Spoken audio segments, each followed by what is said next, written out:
Okay, everybody, welcome to today's webinar, Killer Report Writing, How Expert Reports Can Win or Lose Cases. An interactive webinar designed to help expert witnesses understand techniques for making reports more persuasive and effective. During today's webinar, our presenters will cover the following. What should be included in every expert report? The requirements of Rule 26.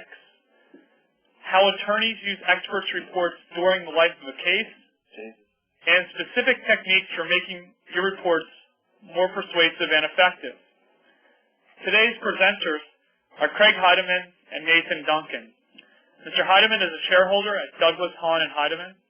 His practice is limited to serious personal injury claims, wrongful death, class action, civil rights, pharmaceuticals, products liability, felony, and misdemeanor criminal defense. Throughout his practice, Mr. Heidemann has recovered significant dollar settlements and judgments for his clients. Nathan Duncan is an associate at Douglas, Haun Heidemann. Mr. Duncan attended law school at the University of Missouri-Columbia, where he earned his Juris Doctorate in 2007. He's a member of the 30th Judicial Circuit Bar Association and the Missouri Bar. He's also admitted to practice before the U.S. District Court, Western District of Missouri. As we mentioned during the run-up to the webinar, there will be a presentation of content followed by a Q&A session. Then we're going to present some more content and have another Q&A session. The panelists have done their best to incorporate the questions that were sent in by attendees prior to the presentation. And as you guys have been submitting questions in via chat and Q&A, I'm sure they're going to incorporate some of the ones that were submitted just before the event started, but also address them during the Q&A session. If you have a question that pertains to the presentation, please use the Q&A feature, which is found on the right-hand side of the screen. Our panelists will do their best to answer your questions during the presentation. Tomorrow morning, we will send out an email with a link to the archived recording of the webinar, along with the slides that were used during the presentation. We do ask that you take time to fill out the survey that will appear on your screen after the webinar is over. So I invite you to sit back, relax, and enjoy the presentation. I'm now going to turn it over to Craig Heidemann and Nathan Duncan. Craig and Nathan, it's all yours. Hey, thanks, Matt, for that introduction, and thanks to the 93 attendees that we have on the phone right now that have taken an hour out of their day to learn how to write killer expert witness reports that can win or lose cases. So with that, we're going to jump right into writing killer expert witness reports. And as lawyers, I suppose the first thing we should do is we're going to have to go with a disclaimer. The first one is there are going to be different rules for the different jurisdictions that you work in, states and federal courts. So depending on where you're offering your testimony and doing your work, you're going to want to check those local rules. Today we're going to focus a lot on our jumping off point will be the federal rules. There's going to be some overlap between those and the state rules that you run into. We can go, Jim Leetzow asked us before we started, are we going to make distinctions between state courts reports and Rule 26 reports for the federal courts? We're going to focus on Rule 26. Some states like Missouri, and this is why it's so important to know the jurisdiction that you're writing your report for. Some states like Missouri do not have a companion rule whatsoever to Rule 26. So our experts in state cases are not required to make written reports. They have to give depositions or answer, help us answer interrogatories, but there's no written report requirement. So definitely know the rules in your jurisdiction that you're writing your report for. I guess the initial question is, why are these reports that you as experts write important? The first thing is the influence that your report can have on the opposing party. There's a chance, if you write a killer report, the other attorney, the other party will have to make some hard choices. First, do I have enough ammunition to prevail in this case? What kind of expert and what caliber of an expert am I going to have to hire to rebut the opinions that you have offered in your report? It's totally possible that you could, with a very effective report, that you could prompt some settlement in the case.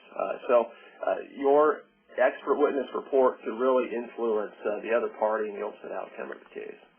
The other thing they can do is they're going to, ultimately, your reports and the words that you use in the report, while your report may not be an exhibit at trial, it might be. And if you offer in-person testimony in court that supports your report, the actual words in your report are going to help the jury or the fact finder, if it's a judge-tried case, understand the issues, apply the facts to the law, and ultimately come up with a decision in that case. So you're also writing for the jury or the fact finder.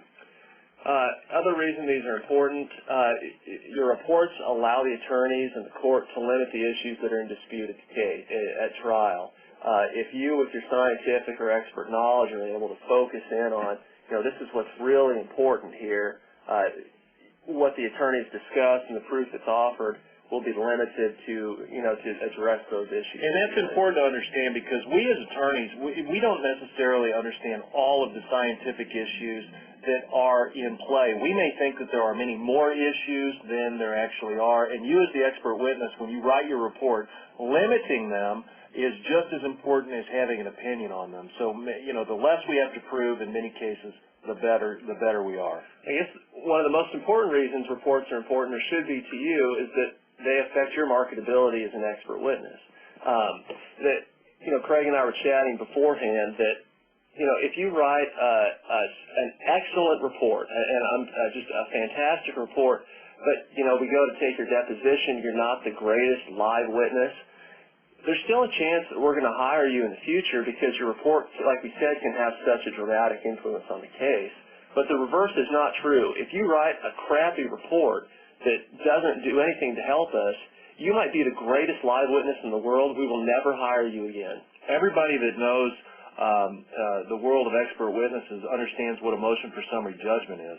And if the issues for summary judgment turn upon issues of scientific knowledge and your report is well written, you're going to help us either obtain or defeat summary judgment depending on what our goals are. But if we haven't taken your deposition yet and all we have is a poorly written, not easily decipherable, 23-page expert witness report, we're not going to fare so well in our summary judgment motion, whether we're defending it or prosecuting it. So that's why writing a great report is so very important.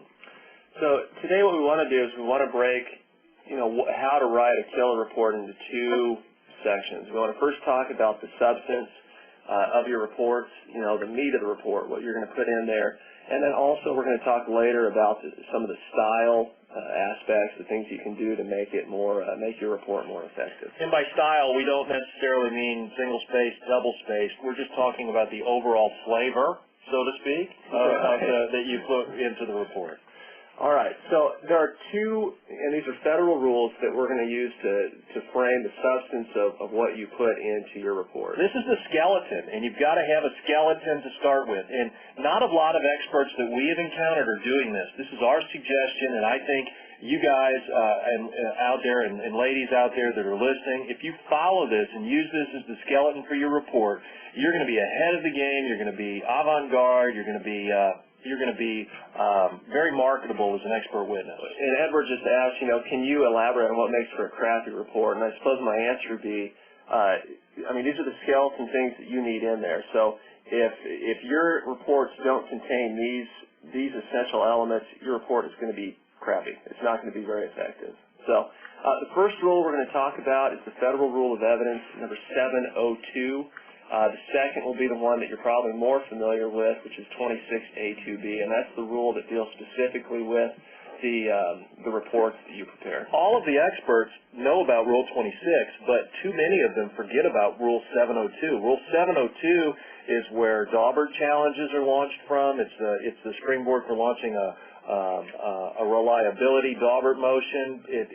It's what qualifies you as an expert at all to even offer an opinion at trial. So knowing, loving, and understanding Rule 702 is just critically important. So what does Rule 702 say? Here it is.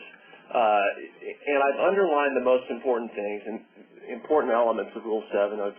So these are the like Craig talked about. This is the skeleton for your report, and you should add the meat to these bones. The first thing you need to show in your report is that you are qualified as to be an expert witness. You possess knowledge, skill, experience, training, or education. So many experts just attach a CV to their report and assume that just because I have a CV to attach, I'm qualified as an expert. You very well may be, and that very well may be enough, but why miss the opportunity to take the first paragraph of your report and explain to your attorney, the judge, the jury, and the other side in one paragraph or less why you are qualified to serve as an expert in this case? And if you can't say it, guys, in a paragraph, saying it in 5 pages in a CV doesn't do us any good. So you need to be able to explain why you're an expert in a paragraph or less. Well, it's a nice way to set up the rest of your report. Sure. Okay, look, I'm going to before you say what your opinions are, you're going to give the reader a taste of why they should why they should keep on reading, and why they should trust the things that you said in your report. Go ahead, Craig. I was just going to say, the next thing is you know, you're going to form an opinion, and the next one kind of goes together, and it's based upon facts and data. So let's get out what our opinions are, and let's tell the reader what we base them on. Now, some people, some experts will break this down into different sections of the report, but really you can't have one without the other. The other thing you need to include is, you know, you should discuss the methods that are used typically in your field of expertise to, you know, analyze facts and reach conclusions. Reliable principles and methods. Reliable principles and methods. Something, for instance, phrenology, the study of bumps on the head. I think that's been debunked. We need to Not so reliable. We need to establish that we're using reliable principles and methods. And the other thing you need to show is how you specifically applied those principles to the facts in this case. So you say, look, this is typically in my field of expertise, this is how we analyze situations, determine, you know, if it's an engineering issue, how something failed mechanically. Then you say, look, in this case, I took this set of facts, you know, I looked at this part of this machine, and went through the same steps and reached my opinions. And that way, the person who's reading your report, the ultimate trier of fact, can say, okay, all the other engineers are doing it this way. This guy did it the same way and reached this conclusion. I can believe his conclusion, or her conclusion. Absolutely. So once that we can check off all of those things in Rule 702, then we can move on to the next bit of the skeleton, which is the Rule 26. All right. All right. Now, Rule 26. Now, this is probably the rule that most of you are more familiar with, and there are 6 things that Rule 26 requires being each of their opinions. And there's going to be some overlap between these and the things that we just discussed in Rule 702. The first is you need to state your opinions and the basis and reasons for those opinions. You need to provide all the information that you considered in reaching those opinions. You need to include any exhibits that you might use to support those opinions while you're testifying, your qualifications as an expert, any prior expert testimony you've given, and the compensation you received. Now, those things that you all are probably more familiar with, the statement of the opinions and basis and reasons, a lot of experts just launch into, these are my opinions. They attach a laundry list of everything that they looked at. They attach their CV. They attach a fee schedule, and they consider it a job well done. A lot of experts that we hire, we really have to go back and work with them to let them know exactly what these rules require. This is a rule, guys, that the attorneys live or die by. If we don't submit a report that satisfies Rule 26, whether you think it's a great report or not, we can get killed. We can get thrown out of court. Our defenses can be destroyed. Well, and your testimony can be precluded. And your testimony can be precluded. So this is a rule that to make your hiring attorney happy, you need to be intimately familiar with and good at using. Now, these 4 things that are highlighted in red, there are some nuances that we haven't discussed yet. Like I said, there's some overlap from these other elements with the Rule 702 that we just talked about. But there's some differences here that we're going to address with the exhibits, qualifications, testimony, and compensation. So the thing to remember, Craig touched on it, is when you're including your opinions in your report, you need to be very thorough. You need to include all opinions that you're going to express in this case. Because if you don't, the judge could very well say this was not raised in your report. You will not be allowed to testify now at trial. You know, it's a fine line between giving too much information versus giving too little information. Complete statement doesn't necessarily mean that we need to have a 35-page report of every single opinion that you might possibly offer at trial. Your opinion can be general enough where you can make it more specific later. But if you become overly specific and you say, these are all of my opinions, you don't necessarily leave yourself room to offer more opinions later on. So, but then on the other hand, if you're too general, your report may be your opinions may be precluded from being offered altogether because you really didn't offer any. We'll talk more about that later, but remember that there's this balancing act between being too general versus being too specific. Now, we've all heard about Daubert, Fry, maybe Como Tire, but when Rule 26 asks for the basis for your opinions, this is where that frequently comes up. And we're going to try and do another webinar that deals more with Daubert. But this goes back to Rule 702, where you explain, the methodology that you use to getting back to arriving at your opinions and how reliable that methodology is. So you need to be sure under Rule 26 you provide the basis for your opinions and how you arrive at those. Whether it's experiments or that you conducted studies that have been done by other folks, treatises that you've read and relied on. We form opinions based upon different things that we consider, and so we have to make sure that what we're basing our opinions upon are reliable and generally accepted. The other thing to include is information you've considered. Now, this is a great opportunity for you to showcase your familiarity with the case.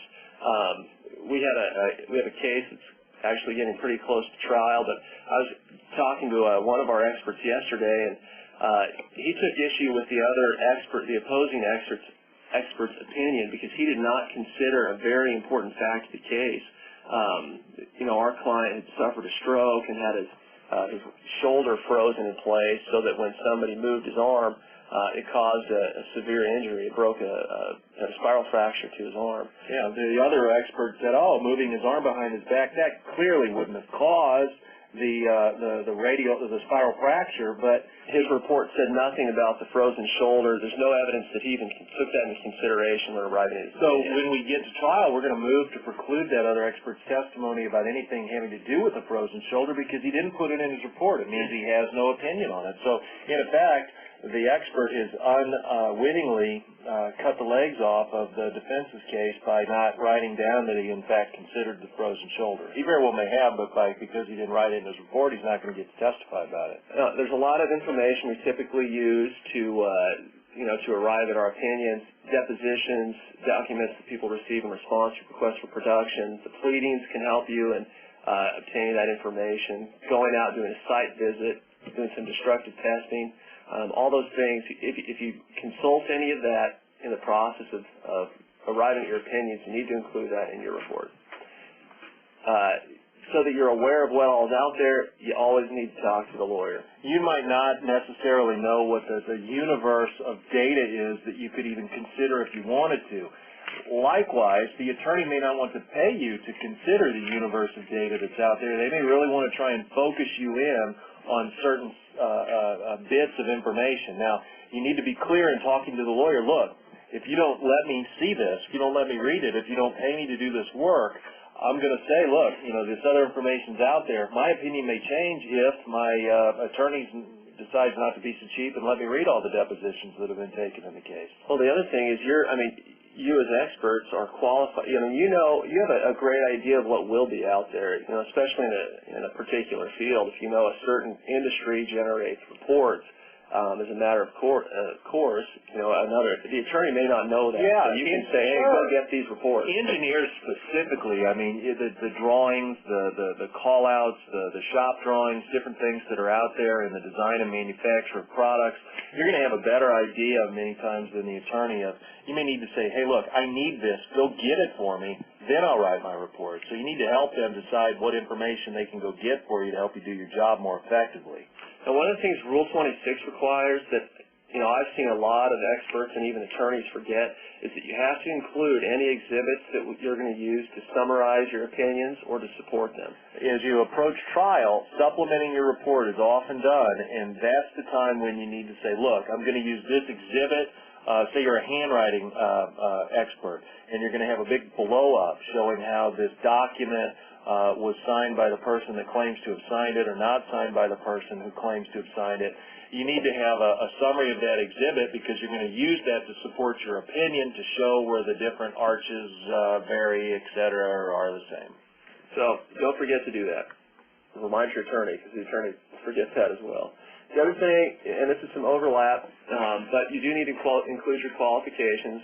Rule 26 requires that, but there is a specific limitation or addition. You have to include any publication that you have from the previous 10 years. I mean, a lot of experts don't put a lot of emphasis on this, but your report is only as strong as its weakest link in satisfying Rule 26. And, for instance, we had a witness at deposition, our witness, a few weeks ago, and he was asked the question, hey, is your list of publications up to date? And his response was, more or less. More or less. And so the next question is, so your answer is no, it's not up to date. And it just went downhill from there. So making sure that you keep an up-to-date list of publications is important.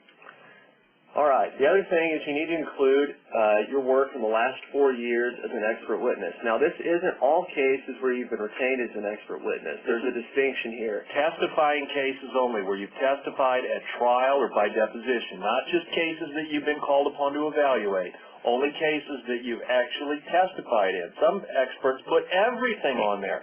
That's information that's not required, and quite frankly, it shouldn't be volunteered. But definitely make sure that you're up to date on that. That's the same thing. I mean, the easiest practice, if you don't have somebody else helping you out to do it, is, if you give a deposition in a case, just constantly updating with your publications and your qualifications what those would be, so that you don't end up having to, you don't get caught like our expert witness. It's more or less up to date. All right. The other thing, the final thing that Rule 26 requires is that you explain the compensation that you'll receive for working as an expert witness. Federal rule, or the Rule 702 of the Rules of Evidence doesn't require this, but be sure you include that in your report. We're about 22 minutes in. Let's jump into a little Q&A, Craig. We've got several questions. All right. from people. Let's see here. We've got one. Richard asks, is it okay to talk about alternate theories in my report? He distinguishes that from saying maybe discussing the defense's position on the issues in the report versus offering alternate theories.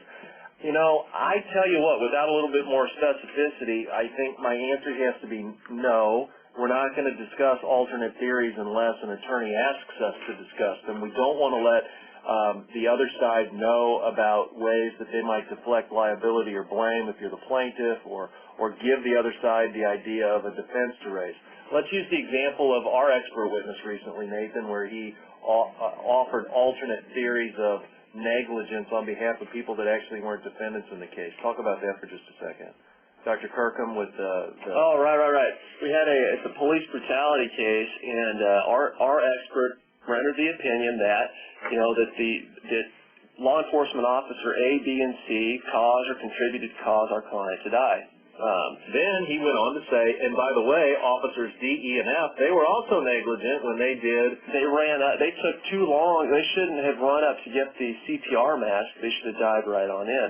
Well, then now our expert, he's introduced some comparative fault issues that they haven't luckily created any problems, but, that potentially could have been a real trouble spot for us. Making sure that you're clear on the facts that you're offering the opinion on. Remember back to Rule 702, opinions based upon facts at issue. You need to make sure that you're crystal clear what facts are at issue that I'm offering opinions on. There was no issue about whether they took too long to go do this particular task, so don't offer opinions on it or theories on it if it's not teed up by the attorney that you're working for. One of the early questions we got was that if there's more than one professional working on different parts of the case, should they write separate reports or combine their findings? The short answer is everybody that expects or anticipates testifying needs to submit a separate report. It becomes a slippery slope where you say, well, my opinion is based on his opinion, and his opinion is based on my opinion, and now we've arrived at a conclusion based upon opinions rather than facts.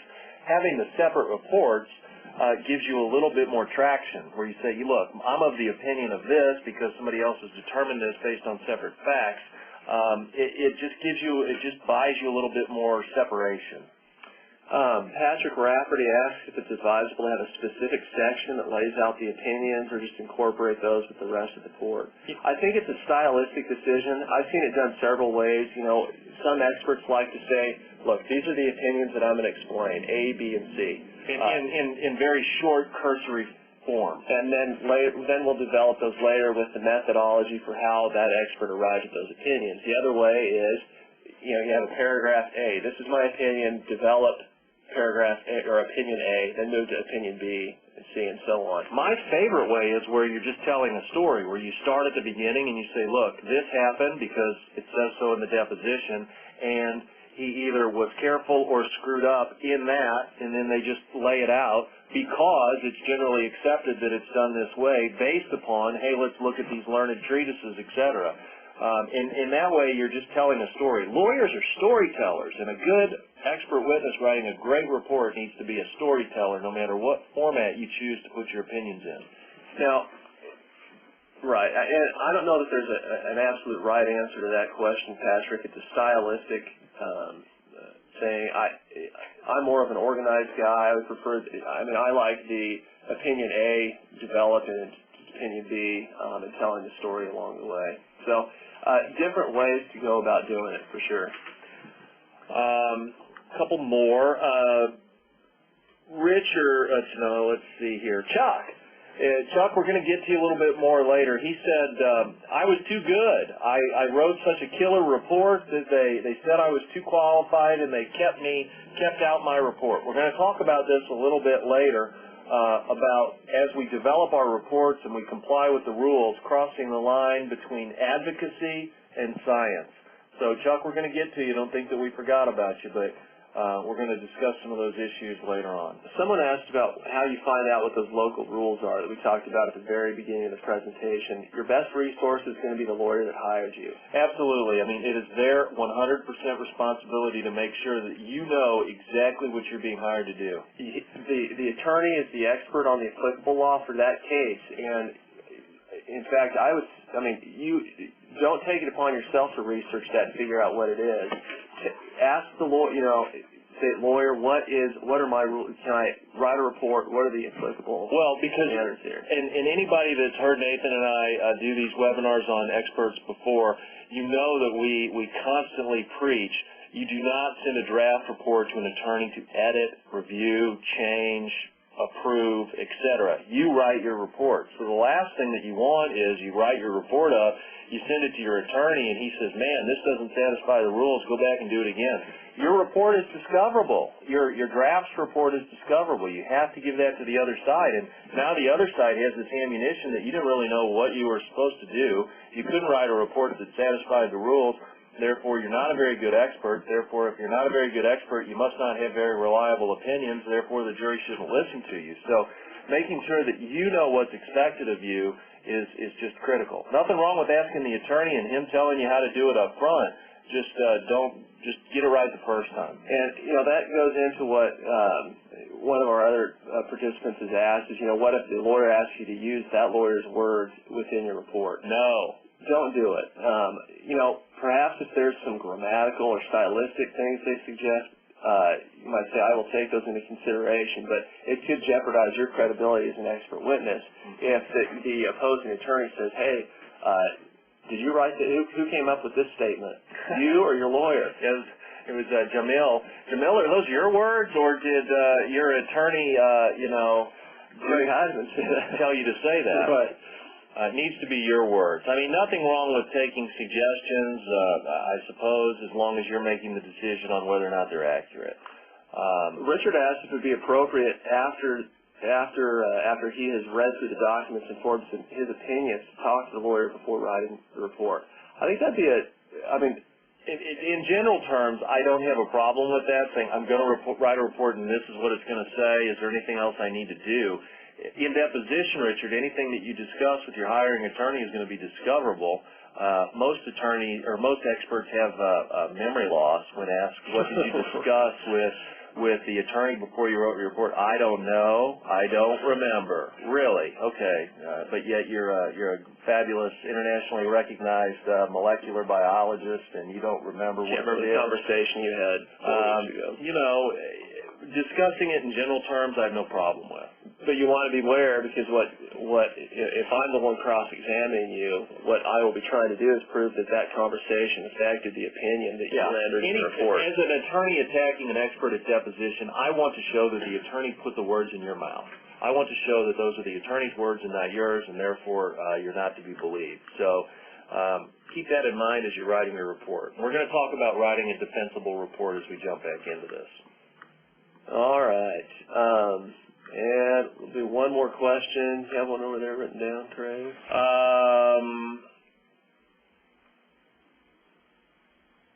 Emails. Tom had asked early on, are emails about our reports part of the legal record? In federal court, if you're going to be a testifying expert, yes. Emails or any other communication between the expert and the hiring lawyer are going to be discoverable. So, all right. Well, let's jump back in. We touched on this before with the story about my expert that was telling about the law enforcement officers taking too long to get the mask. But we don't. In your reports, you should not get distracted. Federal Rule of Evidence 702 asks you to give opinions about facts in issue, and like we said, you've got to be rock solid on what the facts in issue are. That is the first step after you're retained, is asking the lawyer to explain to you what facts are in issue that I am being asked to render an opinion on. And if they can't do it, you need to let them know this is what I have to start. And so many times this is just completely ignored by experts and hiring attorneys, and but for the grace of God, do they ever get an actual intelligible opinion out of a case about the facts that are in fact being disputed. Because they just don't talk about them in enough depth up front. Well, because what happens is if you don't know specifically the issue that you're being called upon to render an opinion about, your reports can end up being this hodgepodge of this rambling storytelling. I think this is what I need to talk about, but never really hones in on, it's the shotgun approach versus a rifle bullet approach. And the rifle is always going to win over the shotgun in armed conflict. So making sure that you know what facts are at issue is going to help you write reports that are like laser beams. And the way you do that, like Craig said, is communication with the lawyer early on, so you know exactly what things you need to consider. All right, to make the most of your report, we're going to give you 2 steps.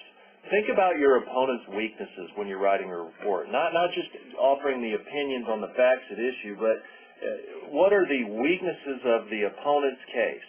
How can you maximize them in writing your opinion? We are not suggesting that you become advocates for a position taken by your hiring attorney. You must always remain the objective scientist. But knowing what the weaknesses are going to help you maximize the impact of your opinion. So after you've identified those, and this goes back to what Craig was saying, once you've identified those weaknesses, you can attack those, you can destroy them with the science and with the methodologies that you know as an expert witness.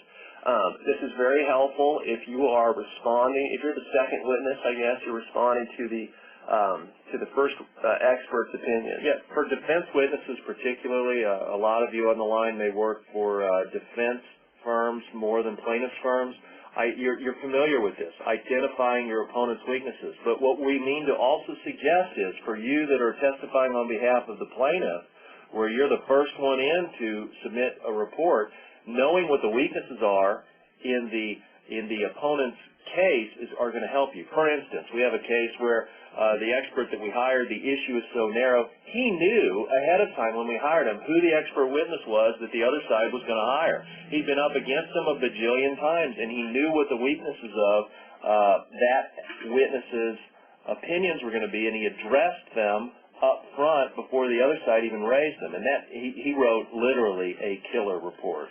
And on that, destroying with science, I want to emphasize that you destroy them with science. You need to be able to show that your methodology is superior to theirs, and that is the most effective way, I think, to destroy their credibility, is to show their methodology has flaws. All right, leaving yourself when writing the report an escape route. A lot of experts do this very effectively, but it bears mentioning. In your report somewhere you need to indicate, look, my opinions are based upon the information that I've reviewed. I've written down what I've reviewed. They're based upon the facts as I've been given them. I may, if I'm getting more information later, change my opinions. I may revise my opinions if I'm provided more information, but based upon what I've been asked to do, this is my opinion. That's your escape route. That means later on at trial, if you are asked, well, isn't it true in your report you said A and now you're saying B, what you'd say is, yes, I am saying B now, but if you'll read my report carefully, and obviously you must not have, you would see that it says that I might change my opinion if I'm given more information. And as I've just testified over the course of the last 30 minutes, I've reviewed all these other things which weren't even available when I wrote my initial report. Well, that's important to remember. In every case, there's a certain universe of facts, all these facts that exist. And you, as the expert witness, are given a limited universe. Now, there may be some overlap into the actual case facts that you're given, but when you're rendering your opinion, you only have a partial amount of those facts. Especially if your deposition takes place before discovery is closed. Sure. Other depositions could be taken after yours. There could be more written discovery taken. So whatever escape valve or escape route you decide to use, make sure that you consider this little set diagram here where you leave yourself the ability to later say, look, there may be other facts out there that I haven't been asked to consider that may not have even been developed yet, and I might change my opinion later on. And say that in deposition, because you'll be challenged. That'll be one of the things. In your report, you say, these are the things that I considered, A, B, C, D. And the other attorney's going to say, well, why didn't you consider E, F, G, and H? You can say, I was not given those things. I can revise my opinion depending on what E, F, G, and H happen. It just maintains your credibility from start to finish. Now, as you're writing your report, you want to write it as if you're defending your opinions. Sure. And you all have been down this road before where you've probably been deposed on your opinions, and you need to anticipate the challenges to what you're writing as you're writing them so that you can adequately lay the groundwork for the defense that you no doubt will be asked to present. And one of the ways you do that, you have to know what the key facts to every case. We were talking about this. I think we've brought this up in prior webinars, but there are probably, in any given case, there are three absolutely linchpin facts, key material facts that, if those facts are not proven to be true, those could destroy your entire opinion. The length of a skid mark, the weather conditions, the weight of something, those things that you base your opinion on, that if they later change, your opinion is going to change. And so you have to make sure that you and the hiring attorney, as you're writing a report, understand what those linchpin facts are. You have to be able to count on them, because nothing's worse than when an attorney gives you inaccurate information and that later explodes, your whole opinion explodes. You have to be solid on those linchpin facts. An effective thing to do to prepare to defend yourself at deposition is to acknowledge some of the weaknesses in the case. Or you say, look, and you deal with those. It's easier. It takes the wind out of the sails. It really does. To defend this lawyer. Yeah. And likewise, acknowledging contradictory, credible scientific methodologies that's also a way. If you mention in your report, look, there's folks out there that are doing it this way. I don't do it that way because, and then you discuss it. Now you've mentioned it in the report, and the other side knows they're not going to be able to destroy you because you're unaware that somebody else has a different opinion on it. So as you write your report, we encourage you to write as if you're defending your opinion. It's not like you're on the defensive, but that you are aware of how you're going to be challenged on the opinions. Now, one of the most effective ways to do this that we don't see a lot of experts do, some might a little bit, but we love it, is to use the learned treatise. Federal Rule of Evidence 803. What is that, Nathan? Well, specifically it's the hearsay rule, but typically a book could be hearsay, but there's a specific exception in the Federal Rules of Evidence that allows for expert witnesses to reference learned treatises. All right, testimony. For you doctors out there, now we're not just gonna favor you doctors, but I'll use you as an example. Cecil's, Harrison's, those things that you all have on your shelf that if you've been in the profession long, you might not reference all that much, but if you can go back to the basics and cite these learned treatises as bases for your opinions, that is good as gold. I mean, learned treatises in the federal court system, they are so relied upon that everything in them is true.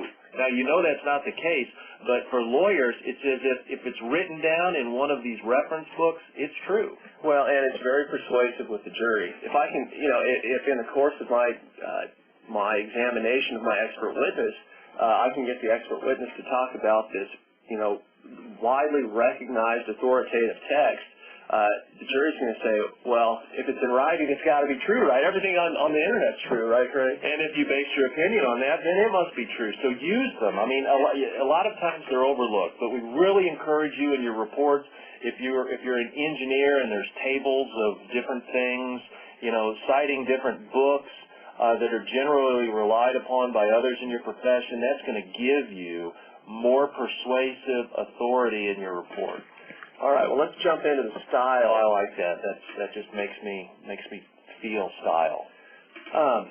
Now, well, to tell a little story here, we had occasion, one of the local rules here is that any treating physician who's going to render any opinions has to provide a Rule 26 report. Now, we had a treating physician who had not done any work as an expert witness, but we asked this physician to prepare an expert witness report. He did prepare a report. He did. Now, there were some stylistic and substantive issues, and so we uploaded this so you could take a look. Oh, we did. Right here. And I guess the first issue it addresses is the length. So that was the first problem we had with his report, and here it is. Doctor, we'll leave anonymous just to protect the innocent. I know testifies the nature, extent, cause of injury to. Not quite sure cause of injury to what, but he will testify about the cause of injury to something. And we were relieved that at least we could call him with any questions because he didn't even see fit to sign the report. He had his office manager do that. So we were able to straighten it out. But, Craig talked about, I think we mentioned using an appropriate length. Stylistically, you do not want your report to be so short that nobody has any idea what your opinions are. But on the same token, you don't want it to be so long that your opinions get lost in all the verbiage that you use. Well, we had a report come in from an opposing expert within the last 3 weeks that was, 30 pages long with 89 attachments, and, he talked about everything under the sun, and it was so voluminous that, integrating facts with, telling us how smart he was because he wrote so many books and articles and et cetera. Nobody's going to, there was so much information that it just lost any kind of persuasive value.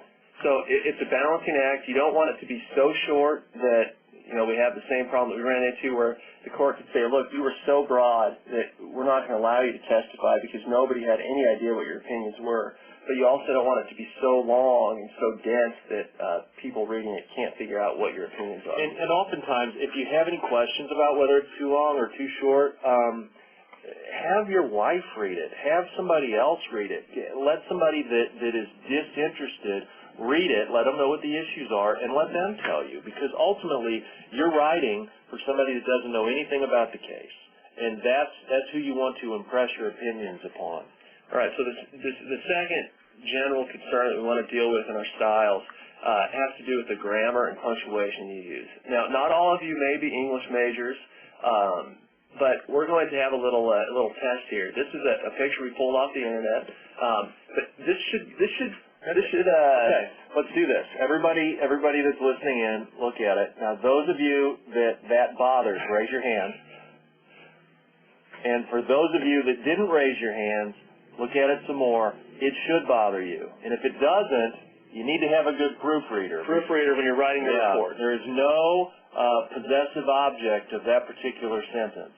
Moms, dads, and grads. We don't know what moms and dads are possessing. There should not be an apostrophe there. And there are lawyers and judges are hopefully they consider themselves to be good and thorough writers, and they're going to look at your opinions, and if your text is filled with punctuation errors and grammatical errors and incomplete sentences and unintelligible sentences, it's going to affect, in large or small measure, the weight that your opinion is given. Right. I mean, I mean, that's true. People expect you as an expert to be knowledgeable and be intelligent, so your credibility be going. The other thing that it could do is distract people from the opinions that you provided. Yeah, and lawyers are easily distracted.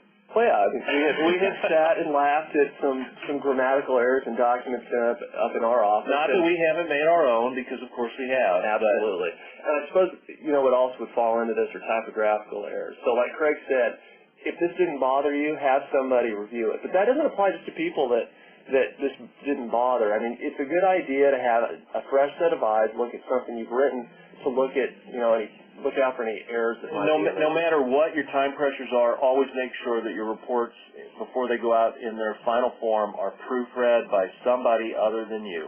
Always, always, always. That's a must-do. Good grammar, it's a chance for you to make a good impression. All right. The big four things to make sure, the big four qualities of your every report, they should be clear, cogent, convincing, and concise. 4 C's. The 4 C's. You might be able to say it in 30 pages, but if you can say it in 3 is better. Convincing. We don't want to cross the line on becoming advocates for our clients. We want to be convincing, obviously, and we're going to discuss in more detail later the difference between advocate and science, but ultimately our goal is to convince. We have opinions, and we want them to be convincing opinions. We don't want to be a convincing person. We want to have convincing opinions. Well, what you want to really convince the report reader of is that you know what you're talking about, that you've applied the science correctly, and that your results, the opinions you've rendered, are reliable. They should believe what you have said.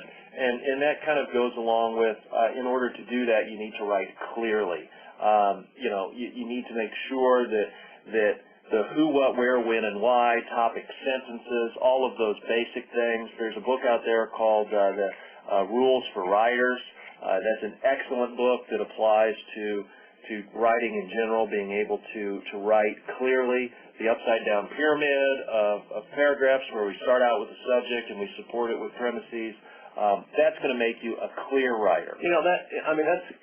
If I was an expert witness and I had challenges with the grammar, these nuts and bolts types of things, it would be worthwhile, I think, for me, an investment to maybe look into some of these books or possibly some courses. I mean, if it's a serious enough issue, ultimately it could pay off to improve your writing, to take a writing course. Sure, and you may be the leader in your field of research. You may be the leader in your field of expertise, but that in no way guarantees that you are a good writer in any way. It'd be a humbling experience, I suppose, but if it paid off, increase the number of cases you're able to handle, it would certainly be worth it. Good writers are marketable. The third concern we want to talk about is the word choice you use as you're writing a report. We've talked about this before. When you're testifying live, you want to use a particular vocabulary. The people you're talking to have limited, they're not going to be familiar with the jargon you use. I always say fourth grade, writing for a fourth grade level is good. If you can use the simplest words to describe something so that everybody, the least common denominator, can understand it, the better. The particular challenge with reports, though, is that you're writing to multiple audiences. Attorneys are going to read this. Opposing experts are going to read it. The judge is probably going to read it or know about it, and the jury is going to hear about it. So making sure your first audience member is the attorney that you've written the report for, making sure that he knows that you know exactly what your opinions are is your first goal. We talked about that the report is the roadmap for success. The attorney can't get onto that road and head towards success unless the attorney understands what your opinions are. So your word choice should reflect your objectivity as an expert. You as an expert witness, to a degree, are a computer. We input data and you spit out a result. An opinion, an informative opinion. And that should not change on who the plaintiffs are, who the defendants are, whether you're representing it, whether you're involved, you've been hired by a plaintiff's lawyer or defendant's lawyer. You are not an advocate. There are competing schools of thought out there. Some people that think that it's okay to be an advocate for your profession or an advocate for the person that's hired you. You're not. When you cross the line into advocacy, you're trying to convince something of a fact, regardless of the truth or falsity of that fact. A scientist is going to say, look, this is the way it is because it's supported by scientific principles and scientific methodologies. As you become more of an advocate versus a scientist, your credibility goes down. The jury, the fact finder is going to see your bias and your prejudice. Remember, Chuck talked about, my report was too good. I was overqualified. Well, I'm not exactly sure what the basis for excluding his opinion was, but it could have been that his report crossed the line from being a scientific observer or opinion renderer into being an advocate, not being objective. That could be an issue. I don't know. But, the big but, you can be a scientist and still make impact using the words that you write. I mean, pointing out weaknesses to pointing out strengths, really making sure that you call attention to them when you can. Craig referenced a killer report that one of our doctors wrote for us. It was fantastic, and one of the reasons it was so great is that he didn't miss this opportunity to make an impact. There's, the specific instance he's talking about a cause of death, and that this particular cause of death was terrifying to people. Suffocation. Suffocation causes so much fear in the person that's dying versus, somebody shooting me in the back of the head. I'm going to be dead, but I'm not going to know about it, not going to experience the fear that somebody's suffocating with. Now, that's backed by good science, but it also makes an impact on the person reading. It goes to the damages we have to prove, but he's not advocating any kind of position. He's just saying this is the science and this is what it shows. Yeah, absolutely. Good point. We've got a few slides left, and then we're going to jump to some questions. The one thing that we wanted to talk about here before wrapping up with questions and our final thoughts was your compensation for writing reports. Writing the report, you may be traditional and just charge an hourly rate for all of the documents that you review.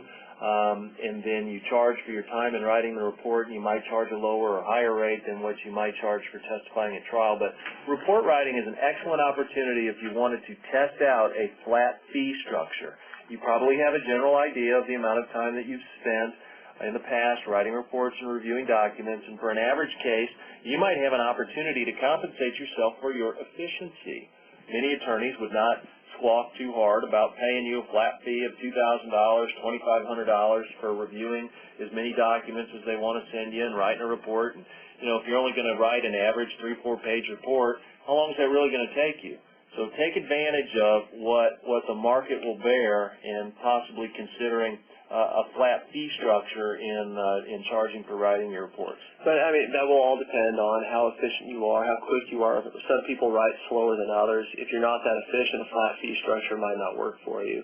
You may want to go with the hourly to ensure that you're getting paid for the time you're putting in. Sure. Just a little takeaway. Think about how that might benefit your work as an expert witness. But as an attorney, if we get an invoice that says, I'm charging you for 10 hours to write a 3-page report, I'm going to have some issues with that. I will too. Keep that in mind as you're billing for your work. All right, we've got about 6 minutes for a little Q&A. I'm going to go back to Jamil. Asked, how do I answer a question, maybe in a report, on the stand that might be in a report, if some of my statements were suggested by the lawyer? I tell the truth, Craig. I like the truth. The truth will set you free, and it will never get you in trouble as much as not telling the truth will. But that's a fine line. You obviously don't want to embarrass the fellow that hired you, but I think you have to deal with that before you get on the stand, where the lawyer says, look, I think this is a fact. Well, if you're basing your opinion on a fact that the lawyer told you, I guess you have to say, look, I believe that's a fact because Nathan told me that's the way it happened. And then the lawyer better be ready to rehabilitate you and say, well, isn't it true that it's contained in such and such deposition at page 32, line 4? And that might be how he gracefully exits from that. And that's right. Once you tell the truth, then that puts the onus on the attorney to clean up the record and take care of the problems. Howard asked a good style question. He asked if it's appropriate for reports to write in the present tense or the past tense. I think as a general rule, when I'm writing letters or documents, I write as if I was speaking to somebody. If I'm having a conversation with Craig, I write in that same voice. Now, I may not use my word choice will certainly be different, but it will be in a conversational tone, I suppose, where I... Yeah, if it happened in the past, I'm a big fan of using the past tense. It's kind of like those folks that speak about themselves in the third person. Well, the way Craig Heidemann does it is, you know, let's talk about it in the present tense when it's the present, and the past when it's the past. Jim asks again, I've had attorneys say they want a short report, yet a short report won't sufficiently offer the kind of solid information a more complete version would offer. It's important to do whatever the case demands, our opinion. Well, obviously you don't want to do more work than you've been hired to do because that creates issues regarding budgets for attorneys. But if you can't do the work in 2 pages, you need to let the attorney know, you know, it's going to take me X amount of pages or time to get it done. But that's the communication part, and there's just not enough communication between experts and attorneys as work is being done. I think there should be more, and I think that that you have to obviously satisfy Rule 26. A short report is going to have all of those elements in it that Rule 26 requires. So at minimum, it's got to do that. Richard was asking about bullet points, whether that's okay to lay out his reasoning. You know, we didn't talk too much about specific formats for your report. I think, you know, we think that an effective way of doing it is a letter. I don't know, there's no specific rules on, you know, what kind of a format you should use when drafting your report. You know, bullet points might work for you. You just want to make sure that that you don't have this huge, massive paragraph under this bullet point that makes it difficult to read. You want to be able to break it out into paragraphs that make sense. But bullet points might be useful. If you, like Craig talked about, doing some short summarizations of short summaries of what your opinions will be. That might be effective, and then breaking out into a more traditional paragraph form. Thomas asked a fair question. How did we distinguish between cogent and convincing in our list of the 4 C's? Cogent, of course, is going to be logical. It's going to flow. One thing's going to flow from another. You can be clear but not be logical. Think of cogent as logical, that your opinion is going to logically flow from the facts that you easily understood. Jerry wanted to know specifically about font size and spacing on the report. I suppose part of that would have to do with, you know, how many paragraphs you have. Most of the time the reports we get in are single-spaced, and that works out fine unless you have a paragraph that goes on for 3 pages. I like the little double space or page and 1.5 spaces between paragraphs to kind of offset them, break it up. Easier on the eyes. Gives me a break. Actually, that Keller report we've referenced a couple times, Dr. Spitz's his was page, I think 1.5 or 2. Yeah. It was another thing. Lawyers 12-point font. Well, now keep in mind, lawyers write for the court using double-spaced font, and that's how judges like to see it. So if you do that, if you follow that, you're going to be in good company.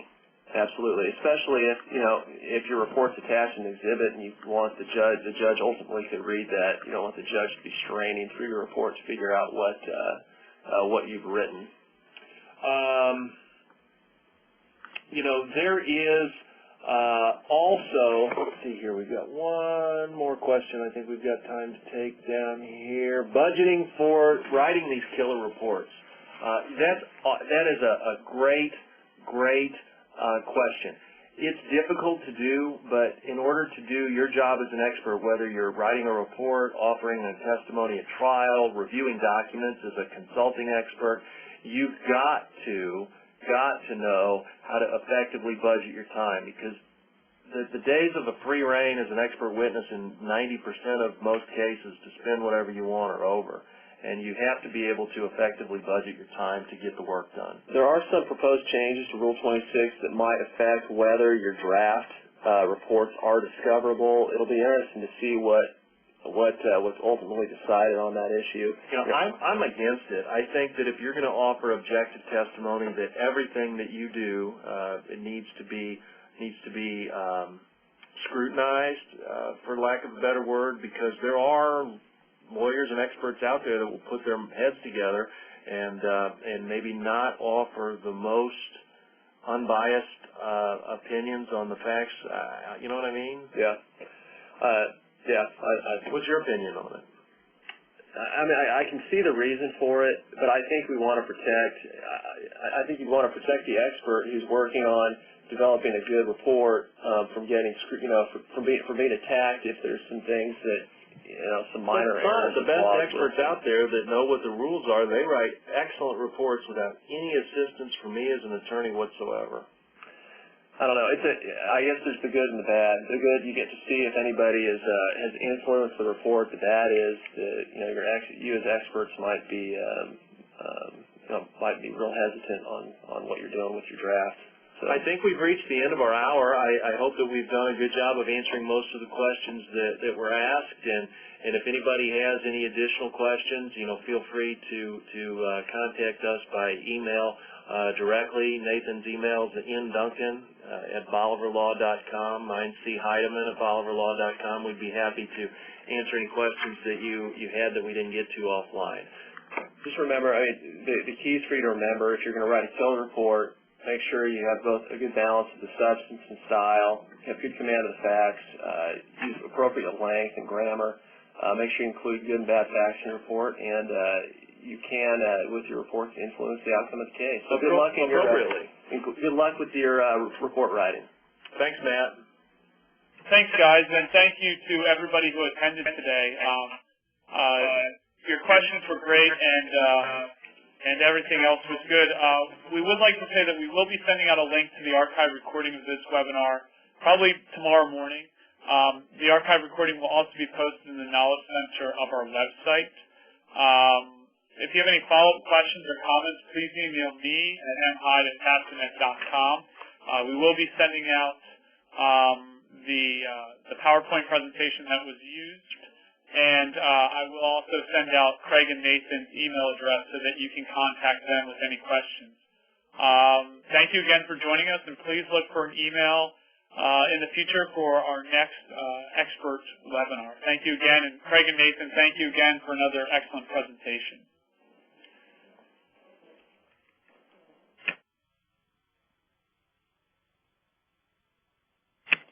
I'm going to keep the meeting open for about 2 more minutes, and then I'm going to close it. So if you have any questions or anything, feel free to submit them over the Q&A or the chat, and I'll do my best to forward them on to the presenters. But in about 2 minutes, I'm going to close the meeting. So thank you again for joining us, and we look forward to seeing you at future events.